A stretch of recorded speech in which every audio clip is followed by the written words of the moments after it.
Buenos días a todos. Hoy trabajaremos el tema de edema, un tema que ya ha sido introducido cuando hablábamos de linfáticos.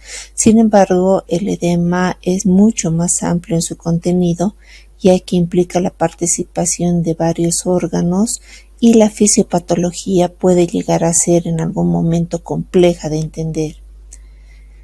Empecemos definiendo qué es el edema. El edema no es nada más que la salida de agua desde el interior de los vasos hacia el tejido celular subcutáneo, provocando aumento de volumen y éstasis de líquido en esta región. El edema tiene muchísimas causas para ser producido, de tal manera que puede ser resultante del aumento de la presión hidrostática intravascular, la disminución de la presión hidrostática extravascular, el aumento de la presión oncótica intravascular o la disminución de la presión oncótica extravascular. Comprendamos este proceso. Si nosotros observamos un vaso sanguíneo en el cual entendemos de que existe un contenido líquido formado por el plasma y los elementos formes de la sangre, entenderemos del mismo modo que estos elementos formarán la presión oncótica intravascular porque son parte de la proteína existente dentro del vaso. Mientras que el plasma y el agua en realidad circulante dentro del vaso sanguíneo constituye la presión hidrostática intravascular, es decir, la presión ejercida por el agua dentro del vaso. Esta presión hidrostática básicamente se constituye por agua, mientras que la presión oncótica está constituida por proteínas. A su vez, la salida de esta agua de la región intravascular a la región intersticial o al tejido celular subcutáneo se produce por las causas antes mencionadas. ¿Por qué? Porque así como existe una presión hidrostática intravascular y una presión oncótica intravascular, existe una presión hidrostática y oncótica extravascular. Fuera del vaso, la presión hidrostática está formada por el líquido que se encuentra en el tejido entre los músculos y en las fascias, mientras que la presión oncótica o proteica está formada por los músculos o la proteína muscular. Entre ambas existe un equilibrio, es decir, que en situación normal, tanto presión hidrostática intravascular y presión oncótica intravascular y la presión hidrostática y oncótica extravascular se encuentran en una íntima relación, haciendo de que ninguna de ellas venza a la otra. En el momento en que se rompe este tipo de equilibrio, es decir, si aumenta la cantidad de agua dentro del vaso sanguíneo, sale el mismo hacia el tejido intersticial para tratar de compensar las fuerzas. Lo mismo ocurre cuando se alteran la presión oncótica extravascular o la presión oncótica intravascular.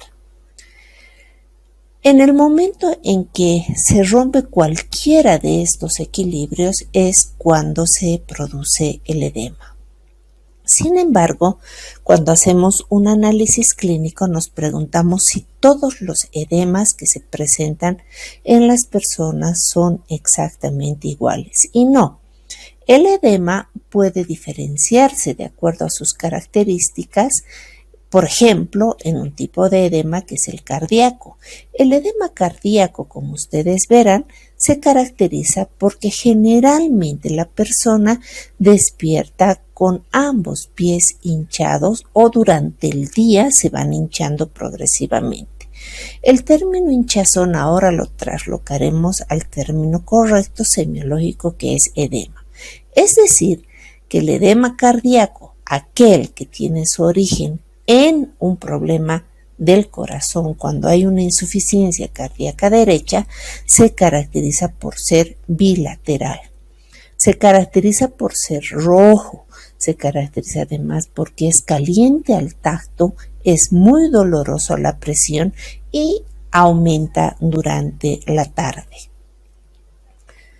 Por su lado, el edema renal, el origen es, como su nombre lo dice, enfermedades del riñón como la insuficiencia renal aguda o crónica, se caracteriza porque se presenta predominantemente en las mañanas. La persona despierta con los ojos con edema que tiene ciertas características. El mismo también puede estar en las regiones distales, en los miembros o en las manos, pero la característica principal es de que el paciente despierta con el edema. Este es blanco, blando, no doloroso y la localización predominante es en cara. Por supuesto que la presencia del edema no es indicativo final de la lesión, sino que nos orienta a encontrar cuál es el origen de este tipo de alteración semiológica. Vale decir que si diferencio un edema cardíaco de uno renal, el cardíaco era en la tarde, el renal en la mañana. El cardíaco era caliente, el renal era frío. El cardíaco era rojo, el renal era blanco. El cardíaco era predominantemente en miembros inferiores y el renal era predominantemente en cara. Entonces, cuando nosotros hacemos una anamnesis, debemos hacer énfasis cuando nos encontramos con un edema en tratar de buscar estas características para conocer la etiología de la presentación del edema. Sin embargo, hay una multiplicidad de tipos de edema, de los cuales mencionaremos algunos. Por ejemplo, el edema linfático, que generalmente se caracteriza por ser unilateral y se asocia generalmente a problemas de linfáticos como las varices venosas o las varices periféricas. Estas lesiones presentarán alteración a largo plazo de las características morfológicas de la piel, encontrándose una piel engrosada que se denomina paquidermia, con cambios de coloración, tomando un color rojo azul vinoso, es caliente, es doloroso y a diferencia del edema cardíaco, este generalmente es unilateral, pero además tiene el antecedente de la presencia venosa o de las alteraciones varicosas referidas con anterioridad. A su vez tenemos el edema inflamatorio, que se produce por un proceso traumático, por golpes, por picaduras, etcétera, caracterizándose por un eritema en la región perilesional. Por supuesto que este eritema tendrá la característica del aumento de volumen, de calor, rubor y dolor, como en todo proceso inflamatorio, siguiendo los signos de Celsius. El edema inflamatorio es muy bien localizado y existe el antecedente, sea de trauma, sea de una picadura, de una quemadura o alguna lesión que haya condicionado su existencia. El edema inflamatorio es transitorio, cede una vez que desaparece la inflamación, a diferencia del linfático, cuya lesión final es de mucho tiempo y en ocasiones no desaparece nunca. Otro tipo de edema es el mixedema. Su nombre lo dice muy bien. Mixo viene de tejido mixoide y se presenta en personas que cursan hipo o hipertiroidismo. El tejido mixoide se va a ir a localizar como una capa de grasa en las regiones de la cara y de los miembros inferiores, provocando un aumento de volumen indurado. A diferencia de los otros edemas, el edema linfático, el edema inflamatorio nos dejaban godet. El linfático era el godet mucho menos perceptible, mientras que el mixedema no deja godet. Y ustedes se preguntarán qué es el godet. El godet no es nada más que la huella que deja el dedo una vez que se ha presionado el área de la región edematizada. El mixedema se caracteriza además por ser un edema frío, no doloroso, pero que sí es muy duro a la palpación, a diferencia del edema frío no doloroso del paciente renal. Otro tipo de edema es el edema nutricional, que se presenta sobre todo en regiones donde hay extrema pobreza. Los niños presentan aumento de volumen de las extremidades y del cuerpo, dando la impresión de que estos son gorditos. Y en realidad no es que son gorditos, sino que tienen un edema por falta de proteínas, que se caracteriza por ser blanco, blando, no doloroso, difuso, y lo interesante es de que es posicional, es decir, que si lo ponemos de costado tiende a marcarse más hacia el lado donde se encuentra el apoyo. Si lo ponemos de espalda, marcará más en la región de la espalda, o si lo ponemos de pie, marcará más en la región de los pies. Este tipo de edema trae consigo además alteraciones nutricionales muy evidentes, como los cambios de color en el pelo, la dificultad en el desarrollo y crecimiento, alteraciones en el desarrollo de los dientes, alteraciones cognitivas, etc. Los linfáticos deben ser recordados en el momento que trabajamos el edema, porque los linfáticos lo que hacen es ayudarnos a movilizar los líquidos del cuerpo, eliminando las sustancias de desecho que se acumulan en el tejido intersticial. Como todos ya saben, los linfáticos son una red similar a la venosa o arterial, pero que tienen nodos de unión que se denominan ganglios. El linfático, por lo tanto, lo que hará será obtener el drenaje de las zonas diferentes del cuerpo en áreas propias ganglionares con el fin de eliminar los desechos y las sustancias tóxicas que existen en nuestro cuerpo. Linfáticos, por lo tanto, se constituyen probablemente en uno de los sistemas más perfectos de limpieza tóxica del organismo. Existen ciertos ganglios que deben ser analizados dentro del examen físico, y en el área de odontología, los ganglios que más deben revisarse y deben ser escrupulosamente examinados son aquellos que se encuentran en la región del cuello y de la cara. Recordemos algunos de ellos anatómicamente. Por ejemplo, el ganglio preauricular, que se encuentra por delante del trago, el temporal, que se encuentra en la región de las sienes pero que difícilmente es palpable, el ganglio retroauricular o el ganglio también llamado subángulo mandibular, que va a ir a recibir el drenaje de toda la región preauricular, auricular y región de la amígdala. También tenemos el ganglio amigdalar, que recibe el drenaje de la región amigdalar y parte de la región de la orofaringe.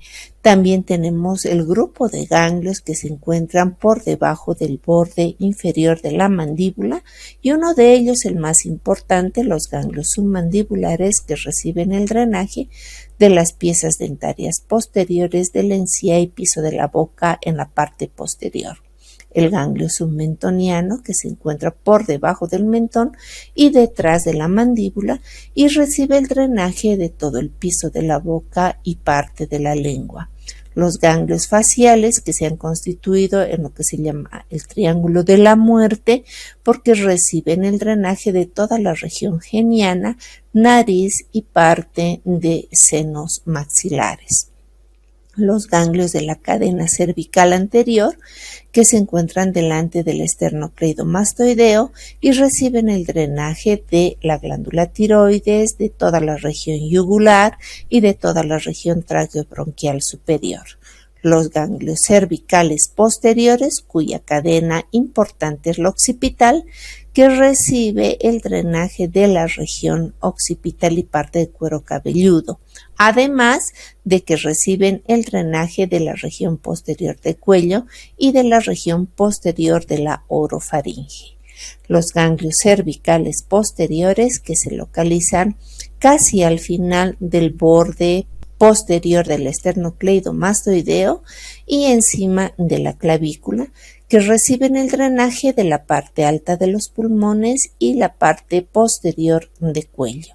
Los supraclaviculares, que reciben el drenaje de la región mediastinal. En tal sentido, estos ganglios, si nosotros los extendemos y los observamos con mucho detalle, podremos ver de que cuentan con un vaso sanguíneo venoso y uno arterial, es decir, que todos nuestros vasos terminarán en un microfiltro constituido por el ganglio. Y será el ganglio el que nos determine las lesiones y también las alteraciones linfáticas relacionadas al edema. Como antes ya se mencionaba, el godet. El godet va a ser la huella que se queda una vez que nosotros presionamos el área que nosotros observamos edematizada. Y el godet se puede clasificar en diferentes grados, en leve, moderado y severo. Leve cuando la huella dejada es muy superficial, moderado cuando no se marca todo el dedo, sino es ligeramente profunda, y severo cuando nosotros podemos observar toda la huella completamente marcada. El edema linfático, como mostramos ya en una imagen previa, generalmente resultante de alteraciones varicosas, y este edema suele ser duro y suele traer alteraciones en la morfología de la piel. El edema linfático es resultante de una alteración en el flujo normal de la sangre. Este es el flujo que debiéramos esperar en un paciente normal, que la sangre en los miembros inferiores ascienda sin volver hacia atrás, siendo detenidos por las válvulas conniventes que una vez que pasa se cierran y evita que el flujo vuelva hacia atrás y hacia abajo. Cuando existe varices, las varices distienden el vaso sanguíneo y las válvulas quedan semiabiertas, de tal manera de que el flujo es retrógrado, dilatando los vasos sanguíneos venosos. La primera manifestación de una alteración linfática es la celulitis, que se observa como una piel de naranja, pero no es una celulitis por obesidad, ni es una celulitis infecciosa. Hay 3 tipos de celulitis. La de obesidad es muy similar a esta, pero el paciente tiene sobrepeso, mientras que la celulitis resultante por alteración linfática tiene la piel de naranja que mejora cuando se hace el drenaje. La persona no tiene sobrepeso, pero sí se encuentra debilidad vascular y probablemente se van a encontrar algunas varices en alguna región. Mientras que la celulitis infecciosa se caracteriza por la piel de naranja, el enrojecimiento, la existencia de un área abierta o de ingreso bacteriano, y es un proceso difuso y sumamente peligroso. Ahora estamos hablando de la celulitis resultante de los procesos varicosos, es decir, que si examinamos bien esta piel, podríamos encontrar o telangiectasias o varices muy pequeñas o varices muy severas. Las severas se acompañarán ya con los cambios de la textura de la piel, del color de la piel y los cambios regionales resultantes. Por el otro lado tenemos las alteraciones resultantes de los linfáticos, que es el MALT, que es el tejido linfoide asociado a mucosas. Nos referimos a el crecimiento de ciertos ganglios que se encuentran en algunas zonas, como son las adenoides o tonsilas. Como habíamos recordado, la distribución ganglionar era más o menos esta, pero hay un ganglio muy particular que se localiza en la orofaringe, que puede estar relacionado a procesos infecciosos e inflamatorios de las vías respiratorias altas. Como ya se ha hecho un recordatorio anterior, la infección de estas regiones, sobre todo si son de manera continua, va a ir a provocar cambios estructurales en el tejido ganglionar, observando unas amígdalas que se encuentran grandes o hipertróficas, con lesiones cavitarias e incluso infecciosas. Del mismo modo son importantes los ganglios de la axila, que se encuentran en el hueco axilar y que generalmente se asocian a procesos neoplásicos de mamas. ¿Cuál es la significancia de la adenomegalia? Y adenomegalia viene del término adenoganglio megalos grande. La adenomegalia o agrandamiento ganglionar nos habla de un proceso infeccioso, inflamatorio o neoplásico de la zona de la cual recibe el drenaje. Se define como adenomegalia al crecimiento del ganglio hasta 2 centímetros o más. Pueden ser de carácter localizado, como en el caso de procesos inflamatorios. Por ejemplo, si es que nos diera una amigdalitis, probablemente el ganglio que recibe el drenaje, que es el subángulo mandibular o el amigdalino, se encuentren agrandados, avisándonos de que existe un proceso inflamatorio en la zona. Si nosotros encontrásemos un ganglio agrandado en la región supraclavicular, deberíamos buscar algún proceso inflamatorio infeccioso en la región mediastinal. Pero también pueden ser de carácter generalizado, es decir, no solo se encuentran en ese lugar, sino en diferentes zonas y de manera simultánea, como ocurre en enfermedades de carácter sistémico, como la sepsis, como la leucemia, el linfoma, cáncer, etc. Ahora bien, existen varios procesos que son benignos y nosotros debemos aprender a identificarlos al momento que realizamos la palpación de los ganglios. Estos procesos benignos reciben también el nombre de hiperplasias linfoides reactivas y se caracterizan porque el ganglio va a ser blando, va a ser desplazable. Si el proceso fuese agudo, va a ser doloroso, mientras que si es crónico, no va a haber dolor. Sin embargo, estos tienden a ser generalmente localizados. Por su parte, los procesos malignos primarios, también llamados neoplasias linfoides o linfomas, tienden a caracterizarse porque el ganglio es generalmente duro.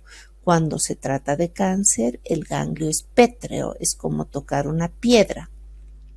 No se desplaza y se encuentra fijo a planos profundos. Pero si el proceso es un maligno primario, puede encontrarse ganglios endurecidos con ganglios alrededor de la lesión primaria que son blandos y desplazables. Los procesos benignos generalmente tienden a ser muy observables, pero también disminuyen de tamaño de manera rápida, mientras que los procesos malignos tienden a ser difusos. Las hiperplasias linfoides reactivas tienen distintos patrones morfológicos, como la linfadenitis aguda. Entre estos casos tenemos la hiperplasia folicular, la paracortical, la mixta, la sinusoidal o la granulomatosa. Estos son datos histopatológicos de una linfadenitis aguda. Es decir, que cuando nosotros realizamos la palpación semiológica, no podemos saber cuál tipo histopatológico es, pero sí podemos definir si es agudo o crónico en función a las características de la palpación, que reitero, los procesos agudos son dolorosos, generalmente aparecen de manera rápida, son desplazables, son calientes y muy molestos para el paciente, mientras que el proceso crónico no es percibido por el paciente, no es doloroso, no tiene calor ni dolor. Las linfadenitis pueden localizarse en cualquier región y tener diferentes formas y tamaños. Cuando nosotros encontramos una adenopatía, tenemos la obligación de describir el lugar, la cadena ganglionar donde se encuentra, el lugar exacto para poder identificar el área de drenaje de la zona anatómica correspondiente. Tenemos que ver el tamaño y las características relacionadas a dolor, a calor, a rubor y sobre todo la consistencia y el desplazamiento sobre los planos profundos. Las linfadenitis crónicas, a su vez, se presentan en muchas enfermedades, como la toxoplasmosis, la sífilis, la mononucleosis infecciosa, las enfermedades virales, reacciones a drogas, artritis reumatoide, etc.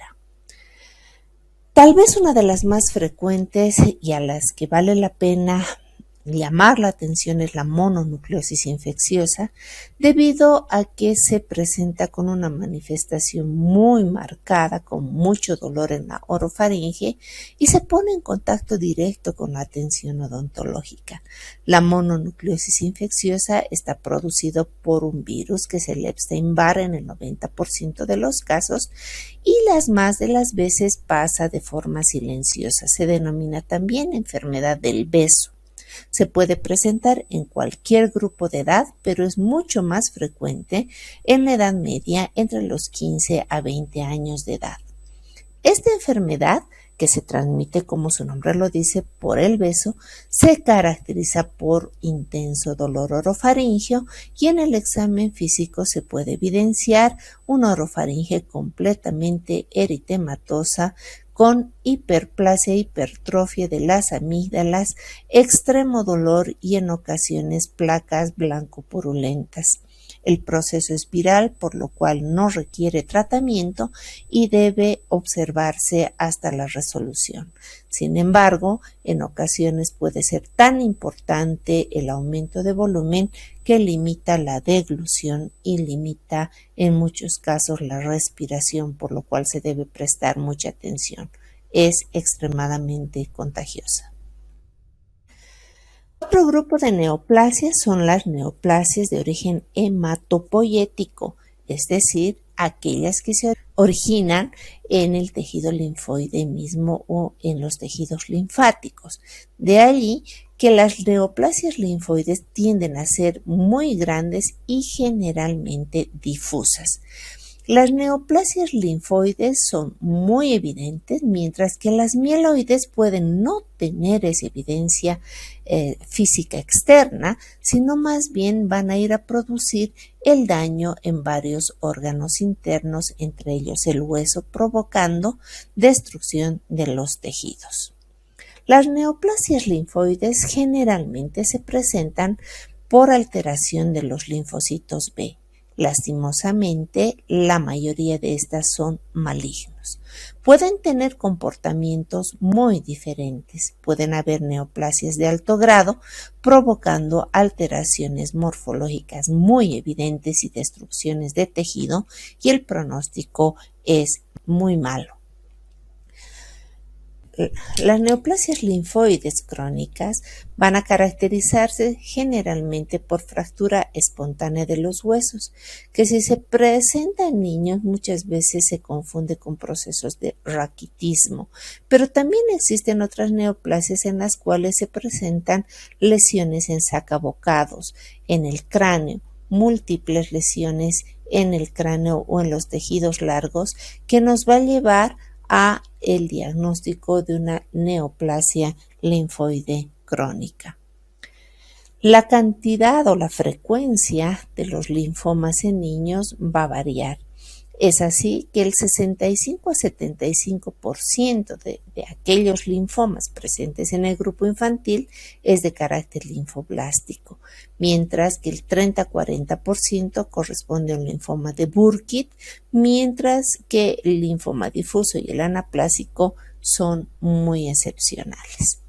¿Qué diferencias clínicas va a haber entre los linfomas? Hay dos tipos de linfomas, el linfoma Hodgkin y el linfoma no Hodgkin.